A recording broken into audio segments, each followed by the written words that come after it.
Well, hello and welcome to Tea Talk. I'm Lady O, and I'm so happy that you've joined us today. As you know, the Tea Talk show is an online talk show show where we talk about real and relevant issues that are pertaining to you. Every time you come on the Tea Talk, you're going to learn something new. It's going to be exciting, informative, and it'll be something for you to go and run tell somebody else. So we've got a very good show planned today for you, one that you're going to really enjoy, and it's going to be very informative. We're going to be talking about mental health issues. And listen, we've talked about it before with adults, but we have not talked about it with children. We're going to go the whole spectrum, all the way up. So you might want to go call all your friends or share this with somebody that you know that needs this, because I tell you what, a secret is that we all have somebody in our family who is suffering from mental illness. And an even greater secret it is sometimes it's us, and we're hiding it. We're saying, "Oh, I'm blessed and highly favored. Oh, I'm doing great." When in the reality, sometimes people are going into their closets and crying their eyes out. They can't sleep, can't eat, and sometimes it will manifest in other ways that they're acting out and just about to having a meltdown and a breakdown. Those things are happening even more so because of COVID. We're all still in this, going into the second year. It's been difficult. And listen, it's not only been difficult for the adults, it's been extremely difficult for the children. Children are made to socialize and to play. We used to always tell our kids, go outside and play. Well, they can't go outside and play anymore. They can't have their friends over to the house or go spend the night at someone else's house, or the birthday parties are not what they used to be. And really, life as we know it has changed, and it is affecting the families, but it's affecting the children. And sometimes children suffer in silence. And another thing we're going to talk about too is sometimes we have children that we know something's not quite right about our child. We don't know what it is, but we want to hide it. We don't want anyone to know that we don't have this perfect child. And we're embarrassed sometimes. And sometimes we just don't know what to do, and we're stressed to the max. We need help, but we are too embarrassed or afraid to ask, or might not even know where to ask. So listen, this is going to be a very, very important show. So you want to make sure that you go and tag somebody, call somebody, tell them to get on. After this show is over, make sure you share it, because there's a lot of important things we're going to talk about that are going to affect everybody. But also, we're going to talk about how it affects African American people more. So we're going to look at all those statistics, and we have a wonderful guest, Dr. Marilyn Parker. Now, before I bring her on, I just want to give you some reminders of things that are coming up. This past week, we had a very big week as we talked about voter registration, and there was a day called Black Voter Registration Day. That was Friday. So go look that up, because a lot of things are going on with us about voter suppression and getting us ready to vote in the next coming election. I am going to be having some voter certification classes. So if you're interested in getting certified to register people, in your family, in your community, in your church, if you want to get certified, let me know in the chat, or, email me, and I will put you on the list. Because this is a very different year, not only because of COVID, because of all the other things that are going on that really are affecting us and are going to affect our future and the rest of our lives when we allow certain people to get into office. So did you know that when you vote, that you're speaking about what you want people, who you want to handle your life and your future? Do you know that when you don't vote, you are speaking? You're saying, whoever wants to do it, come on, I'm good. But how many of you know there are consequences for voting, and there are consequences for not voting? So we're going to be talking about that. One of the shows coming up, and we'll get the registrations going in the next couple of weeks for certifications. Make sure that you are in there to help, and you can help by getting certified, and not only getting yourself registered to vote, but I challenge you, get certified to vote and sign up 50 people. What an accomplishment. And so when we're going to even talk about all of our people and keep a track of the ones, how many you sign up and so forth. And we're going to celebrate because we got to get it done. It's the only way we're going to change this country, this city, this state, this community to make it reflect what it is we want it to be, and for it to be led by those who have our best interests in heart. So again, vote, vote, vote, get registered to vote, and send me something in the email, in the chat box. Let me know that you want to be part of that training, and I will contact you. Now, for our guest today, without further ado, I want you to help me to welcome this wonderful lady. Now listen, she is a friend of Tracy's, one of our producers, and she's an AKA. So all you AKs be shouting. I forgot last week uh, when First Lady Sharita was on. She is a Delta, so let's give it up for the Deltas and the AKs. I tell people now, when you grow up, it's all about the sorority of Jesus Christ, of serving, and so we can all serve together. We're not competing, right? But I wanted to give her that, and we're going to learn more about her. So why don't you help me welcome to Tea Talk Dr. Marilyn Parker? Can you give her a hand clap and say hello? Welcome, Dr. Parker. Thank you for having me. It's a pleasure to be here. Well, I'm just happy, and like I was telling you earlier, I'm loving your color, that yellow, that mustard. You're getting us ready for the fall, and when the leaves turn and they start turning yellow and mustard and brown color, that's what I think about when I see you this morning. Good. So I'm glad I can bring a little bit of sunshine. Always, always. Well, listen, let's get on. We have so much to talk about. Why don't you start by telling us where you were born, where you went to school, just a little bit about, your background. All right. So I'm from the very small but wonderful town of Port Arthur, Texas. So I am part of the Golden Triangle, born Okay. and Port raised. Arthur? Port Arthur, Texas is All in the. right, yay. I attended Abraham Lincoln Senior High School, the one and only. Uh-huh. And so we're very proud. We're a very prideful town. Small, but we come in really big packages. Oh, I love it. I love you guys. We got some members from there too. And I just, really, really think that some really great people and some great cooking and food comes from Lynette Mosley. Just sent me some okra today. She said she's gonna make me some okra gumbo. And Um, it's going to be delicious. she can cook. She can throw down and cook. I tell you that. So, Kate, do you cook? I do cook. Okay. All right. That's my therapy. Wonderful. And it is good therapy too. Just get in that It is. kitchen and create. So, are you married? You have children? No, currently I am unmarried and I do not have any kids. However, I like to say that I'm every kid's mother.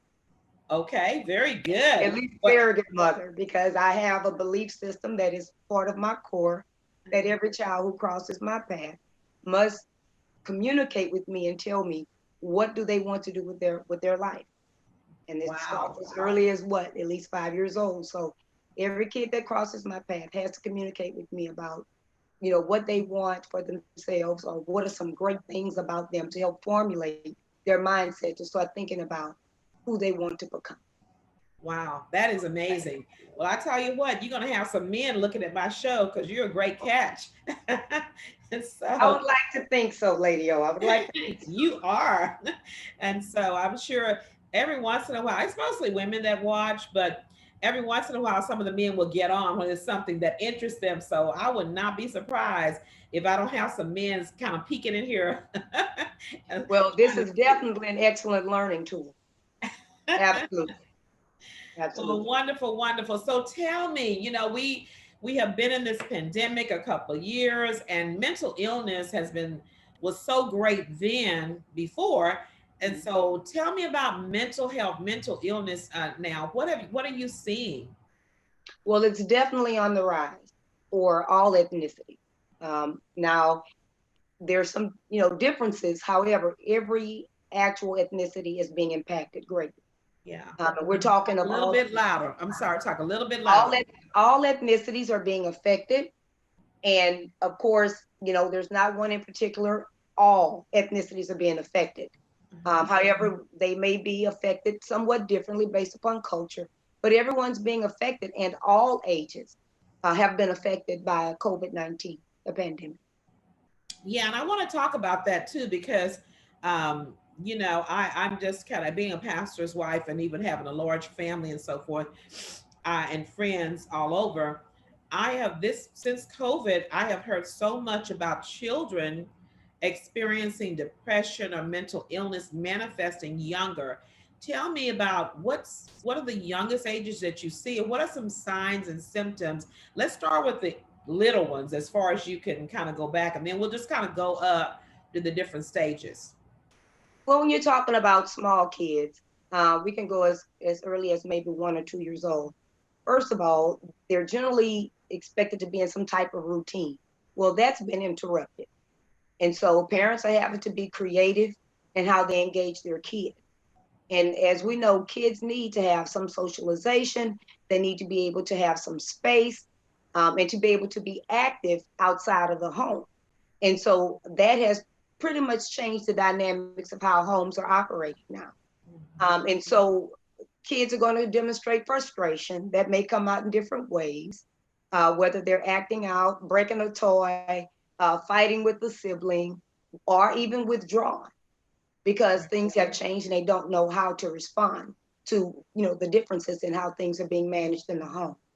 And so when we're talking about mental illness, is even greater. They're greater risk. And so when these kids do not have these outlets as early as 1 or 2, you will see more behaviors.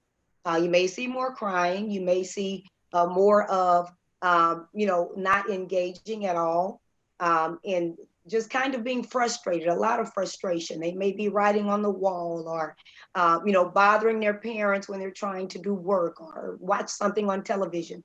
And Right. so there's a lot going on. But Right. as they get older and their school age, Hmm. the risk So is let then. me ask you this before we move on from those little precious ones, because I have 13 grandchildren. I've got a couple. I had my little 1 year old throw a tantrum the other day. And I was like, "Are you serious? You're throwing a tantrum?" But he really did. So they can understand a whole lot more than what we think they can. But when is a time that you might want to consider maybe seeing a psychiatrist or letting someone look at a child that's young, let's say under the age of 3? Well, generally, you have to be very careful with that because you do not want your child misdiagnosed. Mhm. And kids develop at different rates. Right. There's nothing set in stone that a kid develops at a certain rate or in a certain way. Now, Yeah. there are some things identified that should be considered normal, but still, yet you want to be careful with that. But you do want to be, in collaboration with physicians to make sure. And so that means that 3 years old, it's kind of difficult to diagnose a kid that young unless they're exhibiting special needs.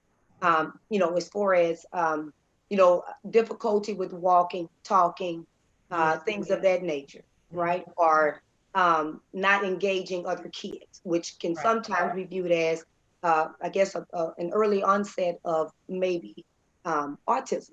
So you have to be real in collaboration with physicians at that age because you do not want to misdiagnose it. Right. And that is so true. I'm a kindergarten teacher. Was what I've taught most of my years as kindergartners. And we got them all before they were tested. I mean, kids come to 10th graders and they've got this, diagnosis, and they got these things prepared for them. People know their history. But when they come to school as a kindergarten, they're all on that same level playing field. But we can pick out some things, but we cannot test them until I think it's March, is when we have to have the kids in our classroom and try everything, That is and then correct. March we can start some testing. And sometimes I would get some of them like, okay, we need to test now, we don't even need to test, because you can kind of, over so many years, you can kind of pick up some things. But you're so right. Now that is a very, very big thing too, because you can misdiagnose a child. uh, and that's one of the worst things in the world. One of our members, I remember, she brought her child to me, and talking about all the problems he was having. Now he must have been like in like third or fourth grade. He was up in elementary school, and she told me he was, in special ed and da da da da. And she was still having a lot of problems. And so I got to talking with her, and I forgot what all I told her. But anyway, she had him retested. He was not special ed. Right. They And had misdiagnosed him early, and he had been in there for three or 4 years in special ed classes. So you're so right about that. Don't be so quick to admit. I think a lot of times I told parents, your kids need some structure and discipline, and they need to, because that's safety for them. And a lot yeah, of times I feel as a teacher and as a grandmother that a lot of times these parents ignore this behavior when the Bible says you're supposed to be training them. When you see misbehavior, that's behavior that's not appropriate, you have to work on it, or as it could look like they've got a mental illness when they just really need to be disciplined. I don't know. What are your thoughts about that? I totally agree that there must be routine and expectations made clear. Generally, when you're talking about kids 5 years old, they're coming into kindergarten. A lot of their behaviors have already been developed at home because, Mhm. you said you were a kindergarten teacher. You were not your children's first teacher. Exactly. The It was family. whomever was raising them, whose home Uh-huh. they resided in. That was their first teacher. So Exactly. they come to school with what they've learned or what they have not learned but should have. Exactly. And so that makes a kindergarten teacher's job much more special because guess what? He or she is charged with giving them some type of structure, setting expectation, Mhm. and teaching them skills that they may have assumed that should have been learned at home. Exactly. I used to always say they need to pay kindergarten teachers extra because we don't have diagnosis and we don't have an aide most of the time. And I would have 28 children. And one time I had 32 kindergartners. And to Yes. be able to deal with all those personalities and get them together so that they can learn, because you're held accountable for teaching them, and that they can have that. So structure is really key. And you cannot let them run the classroom. You have to love them, but you have to. And so it's I think it's part of the way my personality is that I'm proud to say that there are very few that I think maybe I've sent one or two kids over all my years to the office. I was mama and I handled the discipline in my class. I used to handle it with a little ruler, but then the laws changed. and, No more corporal punishment. It's a no and you no. can I had to put away my little ruler.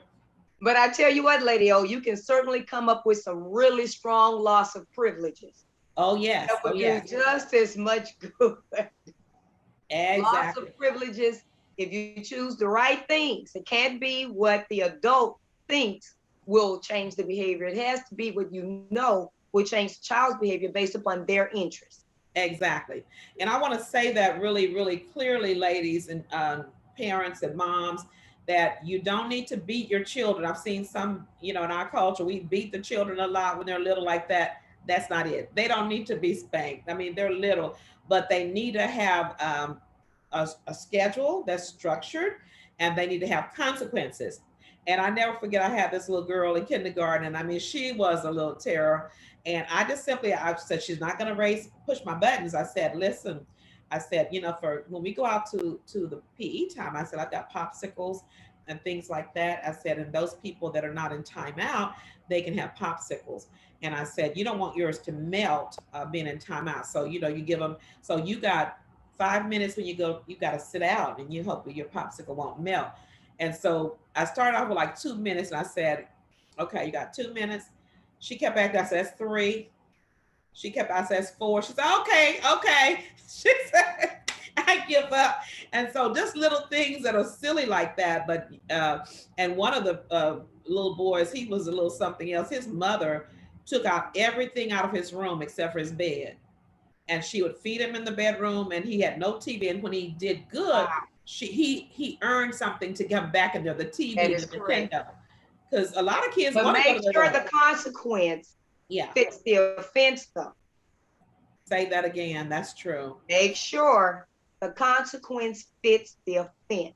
That's Exactly. important because you don't want to break a child's spirit. You want to change Exactly. the behavior. Exactly. That's really powerful. Now, a recommendation, You know, I have a background, 25 years in education, school administrator. So my recommendation is always to say, and I say this to parents as well in parent training, when you're designating consequences for kids, incorporate their input. Okay. That's good. You identify what the behaviors are that you want them to demonstrate, but the consequences, they need to be part of that. That needs to be a collaborative effort with the kids so that they know, if I do this, I'm gonna lose this. Mm-hmm. And it's But fair because I chose but it. but the implementation is important, which means, here it goes. This is where I have an issue with some parents. And I'm very honest. If they've lost the privilege, just because they're good today, you do not reinstate it. Don't break If you down. said it's gone for 3 days, it's gone for 3 2 days. whole days. You Don't back encourage them, down. that you believe in them, that they're going to do well when it comes to their 4th day, and they won't have to experience the loss for 3 days again. Exactly. Because kids are smart and they're always testing you to see, did you really mean that I will not have the car keys for a month? No, you didn't mean that. So I'm going to be proving that the whole time. And it starts little when they're really, really little. Like I said, with my little one that's a year old, when he threw the tantrum, he ran over to his papa and I told his papa, don't you touch him. Don't pick him up. And I said, you need to come back over to Nana and tell her you're sorry for throwing those toys. Because he was just throwing things and throwing, and I'm like about to hit people. And so he wants, so another thing, don't what you got, undermine the person who's disciplining. Like one person's a good parent, the other person's got to be the bad person.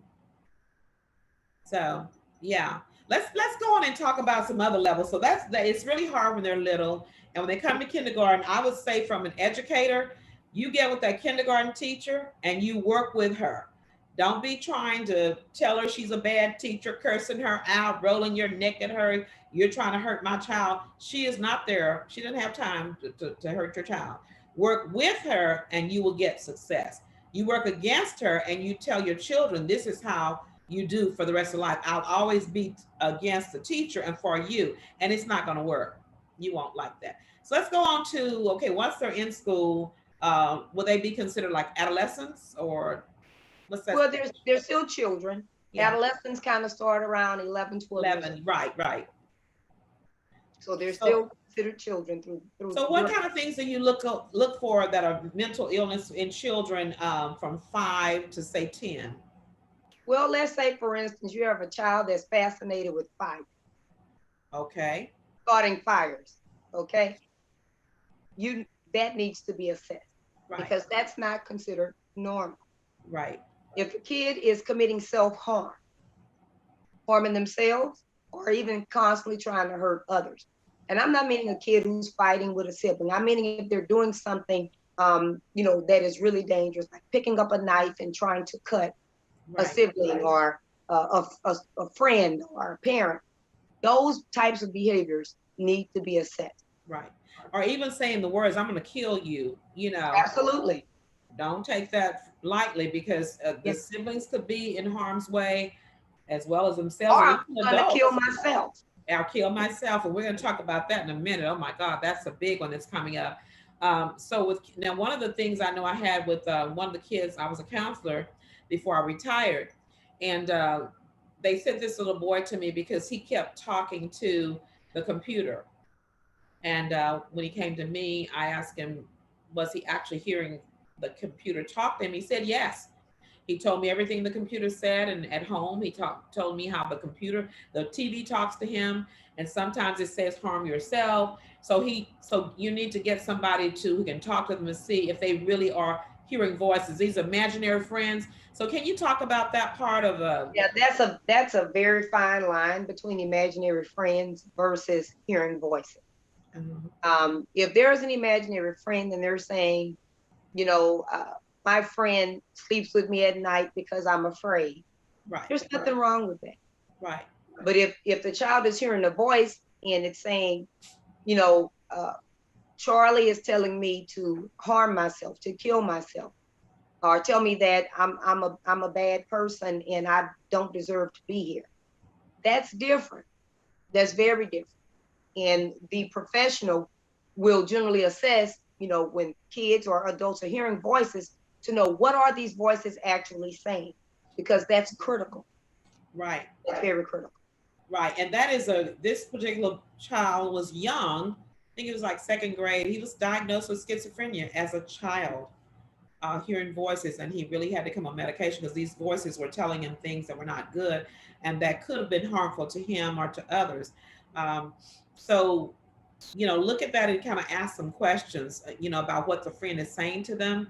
That will kind of tell you if it's just a friendly friend that's keeping them company or if it's something else. Let's talk about autism and then we're going to talk about suicide. Autism. Now, this is something that really I just learned about it when I was counseling. But as a parent and growing up in my home, we never knew about autism. And so now it's like a common thing that so many kids have autism. Can you explain to us what that is and how do we diagnose that?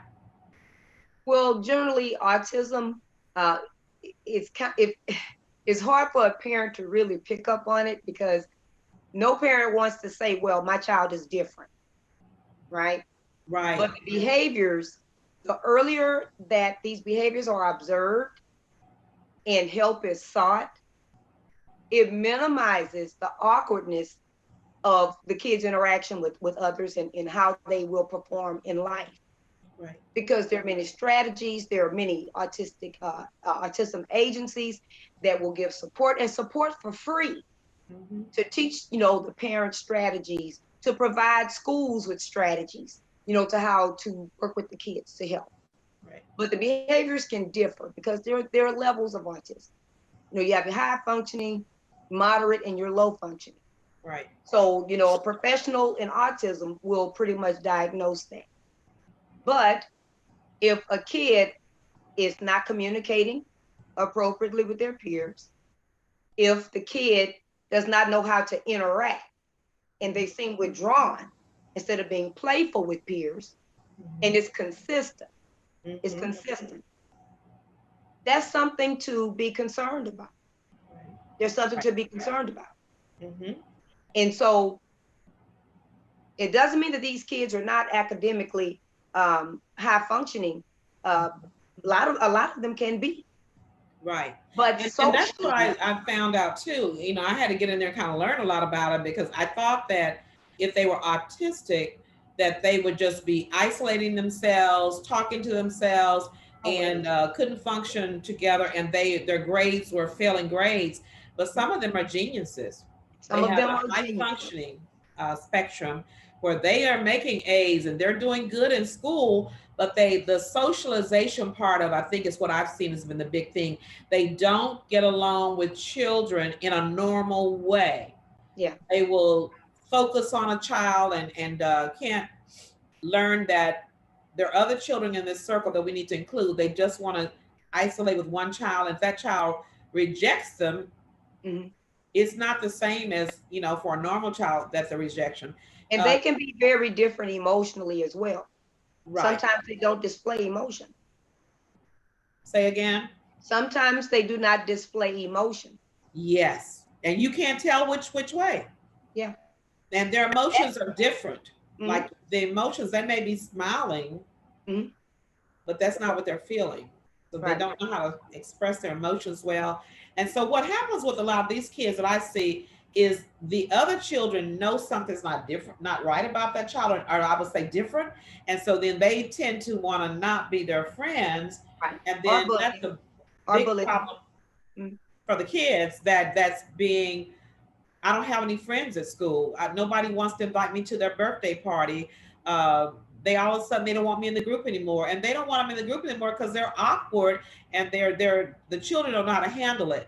So I've seen some kids that get so depressed about it, and that they have even tried suicide. So let's talk about suicide in children. What are some signs? Just talk about what you've seen.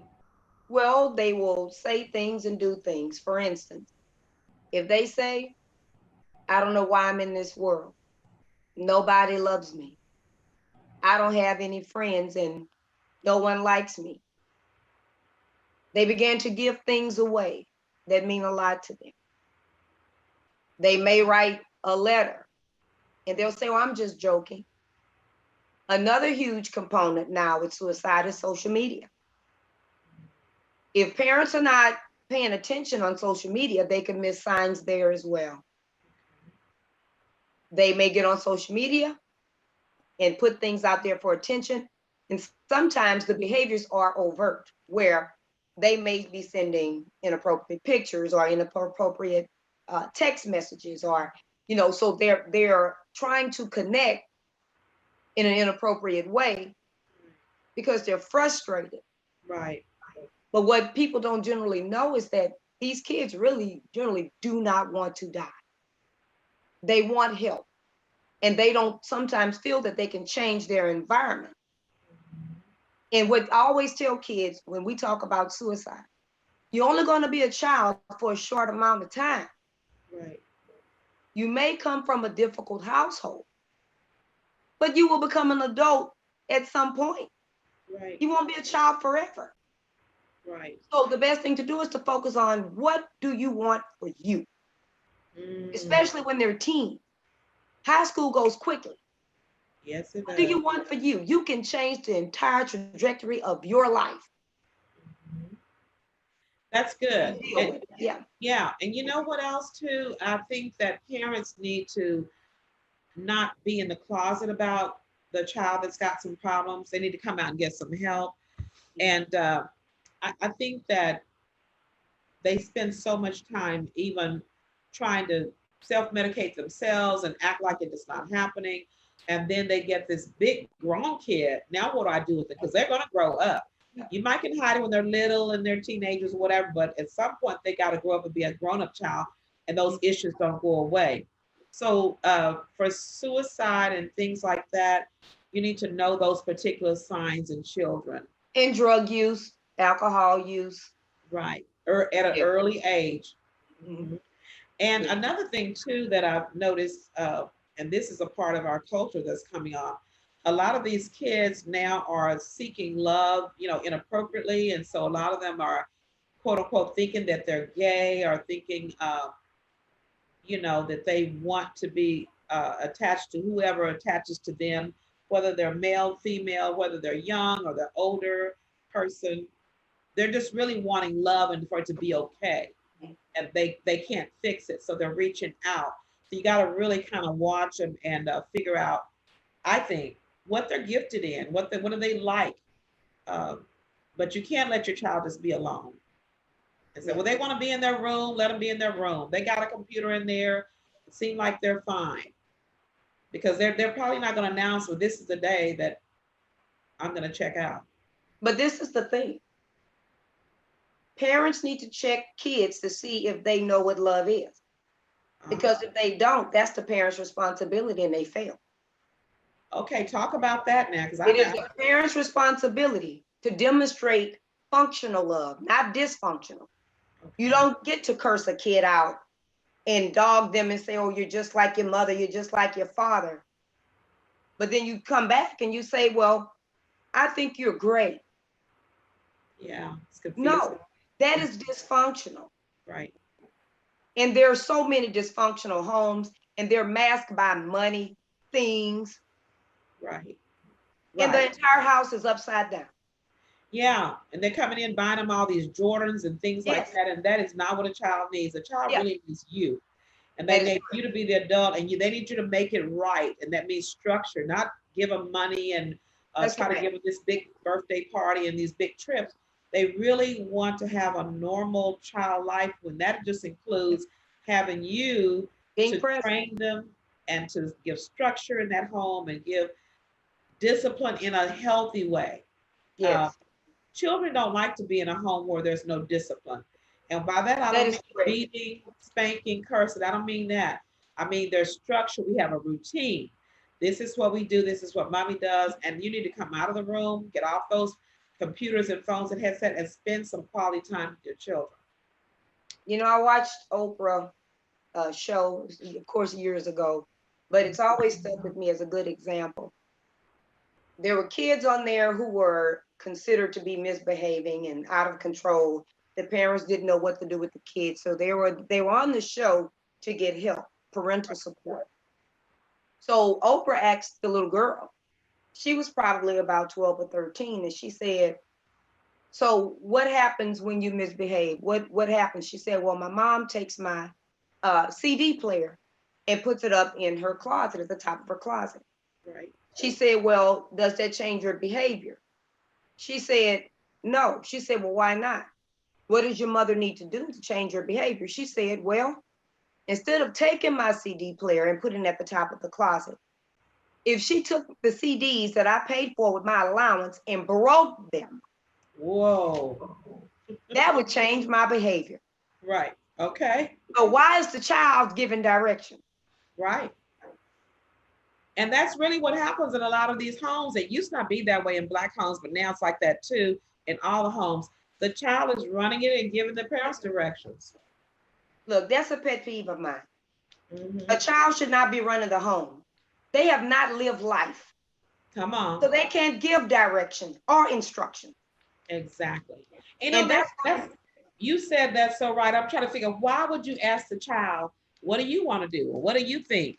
yeah. They're the child. You're the one that's been around you all this time, and you should be. They're looking for you for direction. And so I think that's one of the things that's so uh, uh, terrible for children is that they have no direction. Now, I will say this though, if a child has extreme behavior, and that could come from many different things. It could have come from you spoiling a child, which you should never do, because it's going to backfire. Wait. But if the child has behaviors and they're associated with mental illness, you do want to work with the child where you already identify at least 2 things you're okay with the kid doing. But you still make them think they're running something and say, which one do you want to do? Exactly. But you're really still in control. But you're limiting. Yeah, you have your selected things that they can choose from. That's going to be good. It's like a menu. Let's talk about now the high school students. They're 16, they're driving, they're out on dates, they're doing whatever. And so, if you haven't, I always say, if you haven't got the fear of God in them, you're in trouble. Yeah. Because they will handle you, and even from running away, and with all this child trafficking and things like that. Well, one of the questions I want to ask you is that what do you think the age is that children should be allowed a social media account? What's that thing? A Snapchat? I don't know if I'm gonna say I'm all right, but Twitter. Well, let's go back because it depends upon the responsibility of the child and the parents' interaction with the social media. Okay. Now, the parents are managing the accounts and have direct access to everything. That's one thing. Yeah. Where they can see what the child is posting and doing on there. Right. But see, as they get older, those teens don't want their parents having access anymore. Right. And they know how to bypass it. I had one girl tell me that she knew how to bypass her mom, and fix it to go around it. They're so smart and they communicate that. Yeah. Well, what I've always believed in is telling the truth to the kids. So even as a school administrator and the kids were sending nude pictures and threatening, bullying. And I said, I tell you what, everything you put out there on the internet is permanent. It will never go away. Even when you think you've deleted it or deleted your account, it never goes away. That's right. And so when you finish high school and you start applying for jobs or the military or going into the workforce, that can always surface and interfere with what you really want to do. Well, you know what? Let me just say this real quick, because I had this conversation with a couple of young adults. They were not teenagers, but they were young adults or to almost 30, or no, a couple of them were in the 30s and 40s. And they had posted some stuff on Facebook inappropriate with their clothing and some things that they were doing at parties or whatever. My son is sitting, y'all, God says, I'm moving around here trying to get a better good. But anyway, so they see their parents on there with shorts up their behinds and all this out on Facebook. Now, if you're doing that in your own private stuff or you're on the beach somewhere, that's one thing, but you're putting it on Facebook. So what are the children supposed to put on there? They got to kind of do something that's younger than you. So parents are not leading by example as in the large numbers as they should. Now they want to be friends. You can never be your kid's friend. Please, parents, stop saying, I'm my daughter and my son's best friend. Ooh, Stop that. You uh-huh. are a parent. You cannot be your child's friend until they are grown on their own, out of your home and out of your financial pocket. Come on, come on. You're And I not don't mean my for a friend. week. I don't mean for a week. I No, mean where they are sound right. in their living. Period. That's good. That's good information because a lot of times people want to be their child's best friend. They want to hang out with them, and really and truly, it's inappropriate. I mean, there are times when you take your kid out, you do things together, but to be your child's best friend or every weekend, what are we going to do? Where are we going to go? No, it's not. We going. I tease with my grandkids all the time when they get ready to go somewhere, and I say, "Well, what time do I need to be ready?" And they go like, "Nana, you are not coming." I well, where are you going to go? We're not telling you where we're going because we know you'll show up. Mm. But that's not something that I'm just teasing them. But some parents really mean, I'm going to rent out a house for you in Galveston, and we're going to all hang out together. You know, they giving them the beer and the booze, and they can, drop it like it's hot better than the kid could.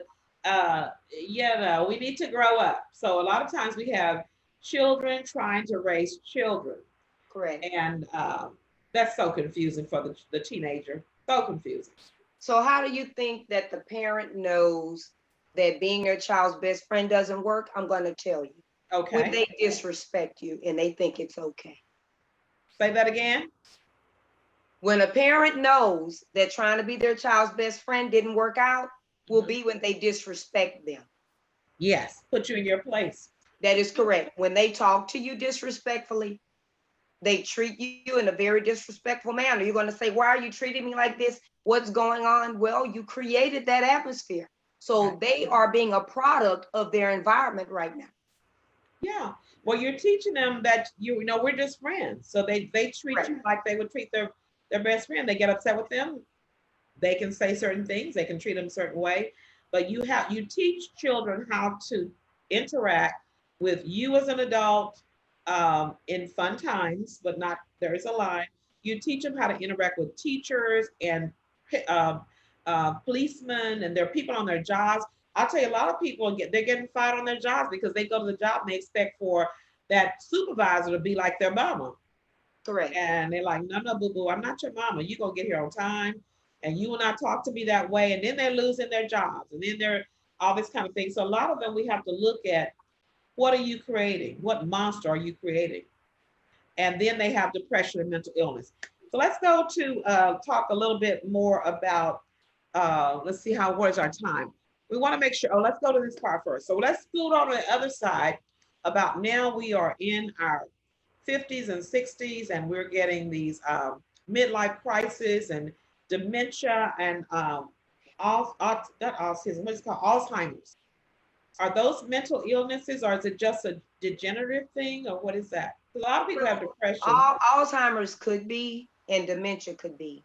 Okay. But when you're dealing with, this is the thing, anyone generally with mental illness, there's going to be a clear indication between the ages of 16 and 24.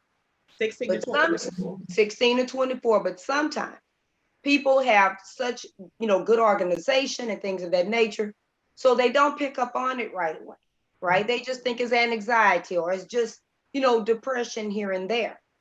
But then as they get older, it tends to increase in intensity, right? And so it can take over, someone's life. Now, sometimes mental illness can be hereditary, but sometimes it can be from a traumatic experience, Yes. right? Like being raped, things of that nature, where they just can no longer function. And Right. major depression is considered mental illness. Let's talk about that for a minute because I think a lot of times as adults we mask it because we go to work, we're going through this motion. People don't know we're really depressed, and so we're hiding in the closet about that. We get up to do just what, and we come back home, we get in the bed, we can't function. Um, so when is it that you need? Because my aunt told me one time. She said, "Well, when you get to be a certain age, everybody gets a nerve pill." I said, "What is a nerve pill?" She said, True. She said she was on her way down here to visit me one time and she left her nerve pill.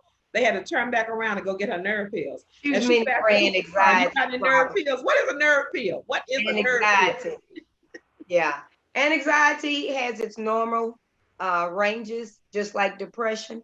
Mm-hmm. So, with depression, generally having bouts of depression Mm-hmm. doesn't mean that you're suffering from major depression, which is considered Okay. a mental illness. Depression is not necessarily unhealthy. It depends on how long it exists. Mm-hmm. So if you've lost a loved one and you've been depressed about a year, that's not considered mental illness. Okay. But if you're beyond that and you're approaching 2 years, that can become clinical. Right. Where you Right? can't get out of the bed and you can't do your, That's depression. yeah, that's where you're just staying in the bed and you don't have But friends. self-care takes a back seat. Yes. Yeah, you don't want to go outside. You just want to whatever. And a lot of times too, I'm hearing that a lot of older people commit suicide because they do feel lonely because the kids have been there in the house. Now there's no kids. And one of the things I've seen, especially with women, is now their husband is having this midlife crisis and he leaves them for another woman that's younger, and they just get depressed and fall apart. But this And is I the even thing. saw one particular lady, she really lost it so bad that the mental illness that was already there, it's just that she was manic and she was covering it with all this stuff. She was important with when everything was left and she was older, she got so depressed that she went into she's a schizophrenic and has been on medicine the rest of her life and unfunctioning because her husband left her for another woman and took the money. So that's that traumatic kind of thing that could happen. That's trauma. So, That's do you trauma. get a nerve pill for that? Or what do you do to keep from losing your mind or something like that? But this is the I thing. think I lose my mind. I have to go do something to the man or something. I don't know. What do you No, take? I only deal with truth. And I tell this to my clients. If we're not going to deal with truth, I'm not going to waste your time. Okay. So let's deal with truth when we're talking about relationships and, you've been together 10, 20, 30, 40 years and suddenly there's a major change and there's a separation and or divorce. Right. What people tend to do is forget about themselves. That's the beginning of it. That's where the problem lies. Yeah. We get married, we start having families, and that becomes our life. It's all about them. But what about you? Yeah. What about your goals? What about your dreams? That's why life balance is so critical. Yeah. When you put yours, and then you end up mad, right? When he's saying he's going to leave, or she says she's going to leave. Yeah. But I invested in you. I've done all of this for you. I've made sacrifices. But if you take earn your clothes every day and cook your breakfast every day, well, you made yourself the maid. Exactly. But if you're taking care of yourself along the way, the impact will not be as devastating. Wow. Because you will know you still have you. Yes. Yes. And that phrase they used to always say, you need to get a life. Yes, get a life. We put our life into our children, into our careers, into our husband. And then when you get to be so old, you're just a used up person. And you realize the kids are gone on about their lives. They don't really have time for you. The grandkids don't come by on call. And you're like, but I put all of this in. And then the husband's gone and got a younger woman. Then you want to snap. Right. And your self-esteem is in the pit. Exactly. But guess what? You have to take some responsibility for that. Right. You should never lose yourself in a relationship. In any relationship. It's just Let me ask you this too before we go, because we're getting kind of close. We still got some good time. Okay. When is it, and I'm talking even going back a little bit about teenagers and young adults, when you see your child has a mental illness and you really come to realize, hey, they're not just being isolated, there really probably is something going on here. When do you intervene? Because at that point, if you haven't gotten them help before they leave your house, you're not going to be able to make them go. And I know sometimes you do have to intervene to have them picked up, to medicate. What do you do? Tell me about that child who's destroying your home and you're scared I had one lady slept with a gun, and I had a lock on her door so her son wouldn't come in the room in the middle of the night. Tell me about That's that, a lie. Tracy. Now that's severe. But Yeah. the beginning of it starts with communication. Okay. When parents say, well, I think there's something going on with my child, go and find out. Yeah. Yeah. Don't keep saying it Yeah. and thinking they're going to figure it out, even if they say, nothing's wrong, I'm okay, leave me alone. You still stay there. Right. And you use the appropriate communication, or you choose your words very carefully. And a lot of times what's helpful, but it's borderline, is when parents can share their shortcomings with their kids to know that they're not perfect either. Right. Right. Because a lot of times these kids are trying to be perfect for parents. That's not realistic. It's okay to let your kids know you've made some mistakes. Now you got to be careful with what you share, but Yeah. they need to know that you can relate. Mm-hmm. I Period. understand. Yeah.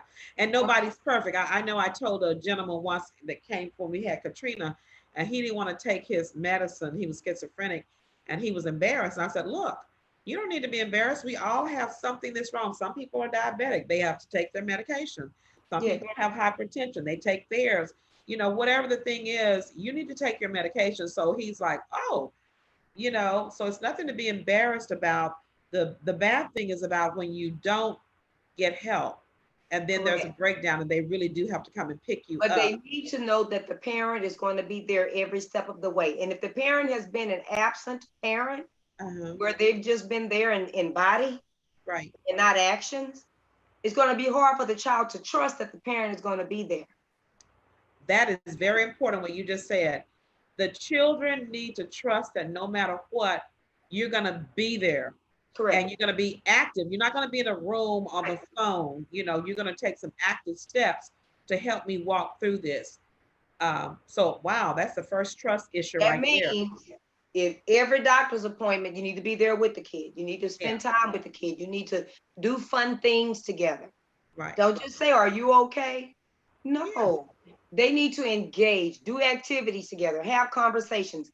Something that we've lost along the way, which has been really, one of the worst things we could have done, is to lose Sunday dinner as a family. To That's lose where what? you're able to catch up with Mhm. what's going on with your family. You can catch family up with what's going on with Right.